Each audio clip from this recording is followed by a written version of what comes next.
New overnight, we checked the Cass County Jail roster and found a Fargo man has been booked on murder-related charges. The jail website says this man, Joshua Brooks, is being held there for intentional murder and criminal conspiracy. We found out from a Cass County deputy, Brooks was originally arrested by Fargo police on Tuesday for failing to pay a fine, and two more serious charges stem from a prior investigation. We do have messages into both police and the sheriff's office to find out what happened to bring on those murder charges. We hope to have an update for you in our evening newscasts. New this morning, a Grand Forks man accused of slitting his roommate's throat, he is charged with attempted murder, is now set to take a plea agreement on a lesser charge. This is a story we've been tracking for you since March.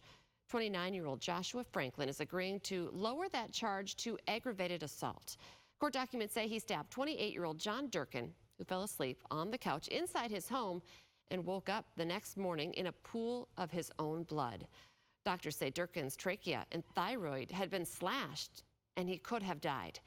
If the judge accepts the deal, Franklin would get 10 years in prison and 3 years of supervised probation.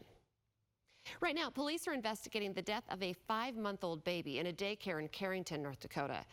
WDAY got this picture of Reed Nelson from his parents, Jesse and Brittany. Emergency responders were called to Reed's daycare on Monday. An update posted to a GoFundMe page for Reed's funeral expenses says he had to be airlifted to Fargo, where doctors found 2 spots where his brain was bleeding. We asked the Nelsons for comment about the investigation. They say they can't say anything about it right now. If you have any information on the boy's death, you're asked to call the North Dakota BCI or Carrington Police. Both of those numbers are on your screen right now.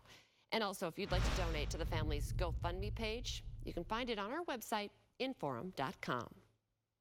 WDAY is pressing police and the FBI this morning to find out what led to a stabbing attack that left 2 dead and several injured on the Spirit Lake Reservation.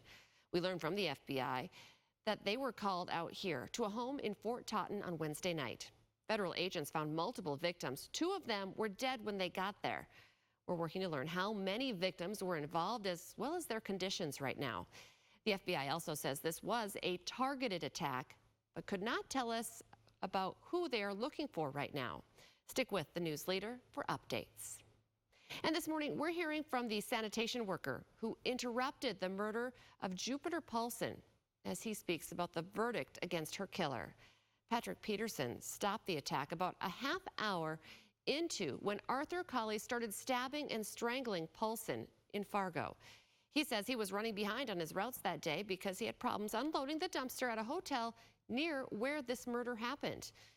While Peterson tells us the verdict was the right call, that day still haunts him since it reminds him of when he found his own 2-month-old daughter dead from sudden infant death syndrome.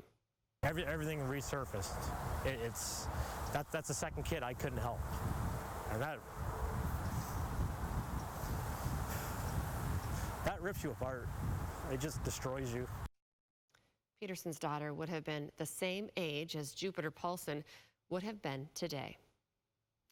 A Washington state man is set to be extradited to North Dakota as police found evidence that connects him to a 2016 robbery. 36-year-old Joshua Floyd is accused of robbing a Lucky's Tesoro gas station at gunpoint in Dickinson. That happened in March of 2016. Police found DNA that was linked to a sexual assault case in Washington, as well as a stolen vehicle case in Dickinson of last year that connected Floyd to the robbery.